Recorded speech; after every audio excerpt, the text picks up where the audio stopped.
అందరికీ నమస్కారం. Welcome to yoga bite. ఈరోజు మేము లంచ్ కోసం రాగి పిజ్జా చేసుకున్నాం. సో మా అత్తయ్య గారు ఫస్ట్ టైం రాగి పిజ్జా తిన్నారు.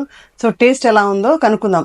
ఈ పిజ్జాలో మనం ఆయిల్ అసలు యాడ్ చేయలేదు. సో తనకి ఎలా ఉందో ఏంటో కనుక్కుందాం. అత్తయ్య గారు ఒకసారి టేస్ట్ చేయండి, ఎలా ఉందో. నేను కూడా టేస్ట్ చేస్తాను.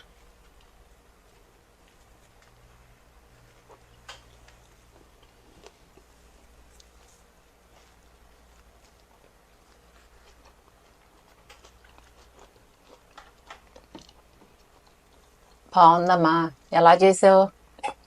ఓన్లీ రాగి పిండి అత్తయ్య గారు. ఒక కప్పు వాటర్ని బాయిల్ చేసి దానిలో ఒక కప్పు రాగి పిండి యాడ్ చేసి మిక్స్ చేసి పక్కన ఒక 10 minutes పెట్టాను. పెట్టిన తర్వాత హీట్ చేసేసి బాగా ఒక 5 నిమిషాలు పిండి సాఫ్ట్గా వస్తుంది. దాన్ని రోటీలాగా చేశాను. పిజ్జా మేకర్లో పెట్టాను. మామూలుగా ప్యాన్ ఉంటే ప్యాన్లో కూడా పెట్టుకోవచ్చు, లేదంటే అవెన్లో కూడా పెట్టేసుకోవచ్చు. సో అలా చేశాను. దాని మీద ఇంట్లో చేసిన టమాటో సాస్, వెజిటబుల్స్, చీజ్ వేసాను. మీకు ఆ పిండిలో కూడా సాల్ట్ వేయలేదు. మీకు ఏమైనా డిఫరెన్స్ తెలుస్తుందా? ఏం లేదమ్మా, బాగుంది. నెయ్యి అది నూనె ఏమి వేయలేదన్నమాట. ఏమి వేయలేదు. ఇందులో ఒకటి చీజ్ మాత్రమే యాడ్ చేసాం ఎక్స్ట్రా. బాగుందమ్మా. మనం ఎప్పుడు రాగి రోటీ కూరలు తినే బదులు పిల్లలకి కొంచెం డిఫరెంట్ గా ఉంటుంది. ఆయిల్ లేకుండా చేసుకోవచ్చు కదా. నాకు నచ్చిందమ్మా, బాగుంది. నెక్స్ట్ టైం మళ్ళీ ఎప్పుడైనా చేసినప్పుడు తింటారా? తింటానమ్మా. ఓకే. సో మీకు రాగి పిజ్జా రెసిపీ కావాలంటే డిస్క్రిప్షన్లో ఇస్తాను, చూడండి. ఈ రాగి పిజ్జా గ్లూటెన్ ఫ్రీ పిజ్జా. ఇందులో ఆయిల్ కానీ ఈస్ట్ కానీ ఎలాంటివి యాడ్ చేయలేదు.